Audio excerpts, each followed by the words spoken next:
My name is Ursula Keller and I'm the SDC's governance focal point. Well, generally speaking, development challenges are governance challenges and vice versa. In many countries, we see poverty and inequalities are still the major development challenges we are facing, and these are mostly the result of weak governance that leads to unequal access of people, citizens, to basic services such as education, health, or having unequal access to economic resources or no say in political decision making.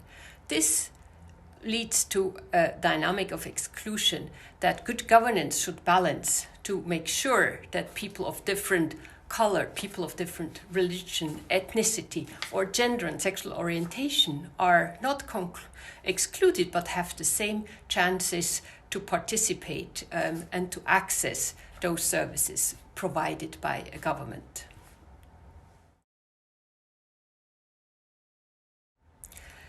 As said before, if not balanced by inclusive policies, bad governance not only leads to poverty and inequalities, but also to violence and conflict.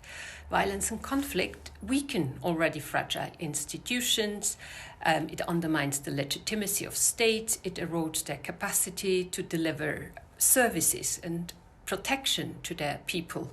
So in such situation, bad governance actually means that the state may be absent.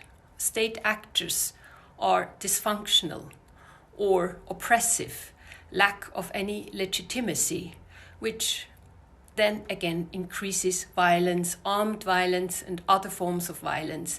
It increases fragility of institution, and in that way, bad governance and violence are like a vicious circle. Well, when governance systems are not functioning well, usually women's rights are jeopardized. Women experience violence in the public and private spheres.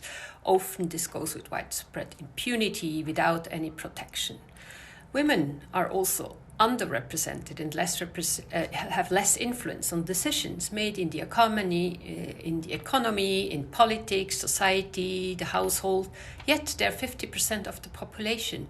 So this situation of discrimination, of lack of representation and influence actually perpetuates the vulnerability of people, which means women are overrepresented, are more poor, are more excluded in many situations. Therefore, good governance actually means to ensure laws and policies that promote equality.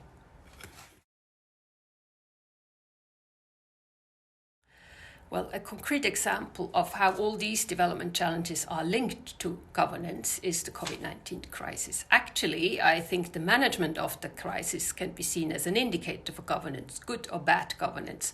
For example, we have observed pre-existing inequalities, social, gender, other inequalities have been reinforced through the crisis, where democratic institutions and systems have been under pressure. The recentralization of power has been misused to further dismantle democratic systems, remove checks and balances, and limit civil liberties and human rights. The economic crisis led to increased competition over scarce resources. What has really been the factor that helped to manage the crisis was trust of the people in their government and legitimacy of the government. That is the main thing about good governance.